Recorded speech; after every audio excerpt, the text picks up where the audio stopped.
नमस्कार, न्यूज यावा में आपका स्वागत है। मैं जानवी आपके साथ। राजस्थान में 25-0 की कहानी अब खत्म हो गई। कांग्रेस ने राजस्थान में गठबंधन के साथ मिलकर 11 सीटें हासिल की और भाजपा के रथ को 14 सीटों पर रोकने का काम किया है।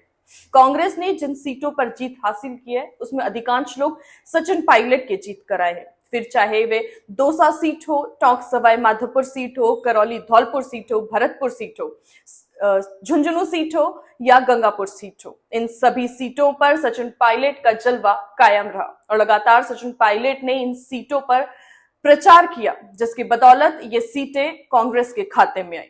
अब हम बात करते हैं क्या कुछ और सीटें कांग्रेस जीत सकती थी, क्योंकि जिस जिद और अपने वर्चस्व को लेकर हारने वाले प्रत्याशियों को भी टिकट दिलाया गया और वे सभी कांग्रेस की हार की वजह बने। दरअसल सचिन पायलट की बात 2 सीटों पर और मान ली जाती तो कांग्रेस की राजस्थान में 13 सीटें होती।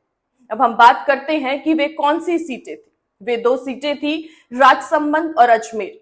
अगर कांग्रेस अजमेर लोकसभा सीट से शिव प्रकाश गुर्जर और राजसमंद से कार्तिक चौधरी को टिकट देती तो इन दोनों ही सीटों से बीजेपी का जीतना इतना आसान नहीं था, क्योंकि अगर हम बात करें अजमेर से तो अजमेर से शिव प्रकाश गुर्जर युवा चेहरे के तौर पर बीजेपी को न टक्कर देते बल्कि कांग्रेस को यहां से जीत हासिल करवा सकते थे। वहीं दूसरी सीट राजसमंद की बात करें तो यहां से सिर्फ सिंगल नाम पैनल में चल रहा था और वो नाम था कार्तिक चौधरी का। लेकिन पूर्व मुख्यमंत्री अशोक गहलोत की जिद के चलते पार्टी ने यहां से सुदर्शन रावत को टिकट दिया और उन्हीं सुदर्शन रावत ने सरेआम गहलोत की फजीहत कर दी। उन्होंने चुनाव लड़ने से मना कर दिया। इसके बाद एक बार फिर से कार्तिक चौधरी का नाम तेजी से सामने आया, क्योंकि कांग्रेस की तरफ से वही एक मजबूती से दावेदारी कर रहे थे।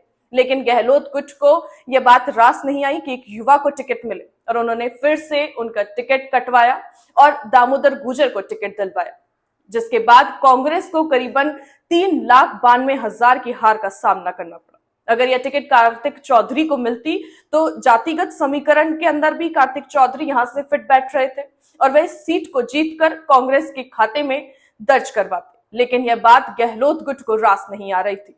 इसी तरह अगर सचिन पायलट की 10% मेहनत भी गहलोत खेमा करता तो जयपुर ग्रामीण की सीट आज कांग्रेस के झोली में होती।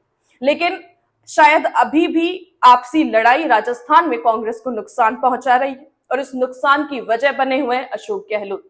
अब देखना होगा कि कांग्रेस को और कितना खाई में धकेलने का काम अशोक गहलोत करते हैं। तमाम ऐसी अपडेट्स के लिए बने रहिए हमारे साथ। तब तक के लिए नमस्कार।